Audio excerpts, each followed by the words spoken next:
નમસ્કાર, સ્વાગત છે તમારું લિમિટલેસ લાઈફમાં, જ્યાં સપનાઓને મળે છે પાંખો અને જિંદગી પોતાની અસલી ઉડાન ભરે છે. આજે આપણે સરસ મજાની વાર્તા સાંભળવાના છીએ અને વાર્તા આપણા જીવનમાં ખૂબ જ ઉપયોગી સાબિત થવાની છે. હજારો કિલોમીટર દૂર આકાશમાં વિમાન થરથર કાપી રહ્યું છે. મુસાફરો ખૂબ જ ડરી ગયા છે અને આવી મુશ્કેલીમાં એક દીકરી શાંતિથી બેઠી બેઠી પુસ્તક વાંચી રહી છે. આવું કેમ? સમજવા માટે વાર્તાને એન્ડ સુધી જરૂરથી સાંભળજો અને મારી આ ચેનલને સબસ્ક્રાઇબ જરૂરથી કરજો. એક સંત વિદેશમાં મુસાફરી કરી રહ્યા હતા અને એ વિમાનમાં બેસી અને બીજા બધા લોકોની સાથે પોતાની મુસાફરી કરી રહ્યા હતા. થોડીક ક્ષણોમાં વિમાને ટેક ઓફ થયું અને થોડી સમય લાગ્યો અને એટલા જ સમયની અંદર વિમાનમાં કોઈ ટેકનિકલ ખામીના કારણે મુશ્કેલી ઊભી થઈ.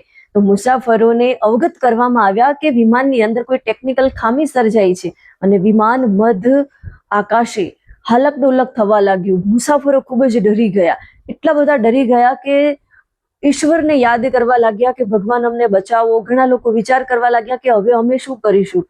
સાધુ સંત હતા એ પણ ડરી ગયા કે હવે આપણે કઈ રીતે આપણો જીવ બચાવી શકીશું. આ બધી મથામણમાં બધા લાગેલા હતા અને એવામાં સાધુ સંતની નજર એક દીકરી પર પડે છે. એ દીકરી શાંતિથી બેઠી બેઠી પુસ્તક વાંચી રહી હતી. એના મગજમાં જરા પણ ખોફ નહોતો, એને સહેજ પણ ડર નહોતો.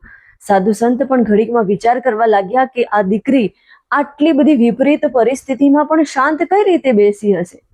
બધા મુસાફરોના જીવ અદ્ધર થઈ ગયા. બધા મુસાફરો જીવ બચાવવા માટે નુસ્ખાઓ આજમાવા લાગ્યા, યુક્તિ વિચારવા લાગ્યા કે હવે આપણે શું કરીશું, આપણને ઈશ્વર જ બચાવી શકવાનો છે. અને એટલામાં જ ફરી જાહેરાત થાય છે કે આપણા વિમાનના બાહોશ પાયલોટે ટેકનિકલ ખામીને દૂર કરી છે અને હવે આપણે બધા સેફ છીએ. આવા સમાચાર સાંભળી અને બધાએ રાહતનો શ્વાસ લીધો. બધા શાંતિથી પોતાની સીટ પર બેસી ગયા અને ખુશી મહેસૂસ કરવા લાગ્યા કે હાશ, આપણે બચી ગયા. પણ સાધુ સંતના મગજમાં એક વિચાર કોરી ખાતો હતો કે આટલી બધી મુશ્કેલીમાં પણ આ દીકરી કઈ રીતે શાંત રહી હશે. અને એમણે દીકરી પાસે જઈ અને ઊભા રહ્યા. દીકરી એવામાં પણ પોતાની પુસ્તક વાંચવામાં મશગુલ હતી અને દીકરીના માથા પર હાથ ફેરવે છે અને સાધુ સંતને જોઈ દીકરી એમને નમસ્કાર કરે છે. સાધુ સંત પૂછે છે કે તે વિમાનમાં જે ઘટના બની એના વિશે સાંભળ્યું, એના વિશે કંઈ જાણ્યું છે? દીકરી કહે હા, મને બધી જ ખબર છે કે વિમાનની અંદર ટેકનિકલ ખામી હતી અને એ ખામી દૂર થઈ ગઈ છે અને બધા સેફ છે. તો તને ડર ન લાગ્યો? દીકરી કહે છે મને શાનો ડર લાગે? આ વિમાનના પાયલોટ છે ને એ મારા પપ્પા છે અને પપ્પા ક્યારેય પોતાના દીકરાને મરતા ના મૂકે. એ ક્યારેય પોતાના દીકરાને મરવા ના દે, દીકરીને મરવા ના દે. એ હંમેશા એમનો જીવ બચાવી લેતા હોય છે.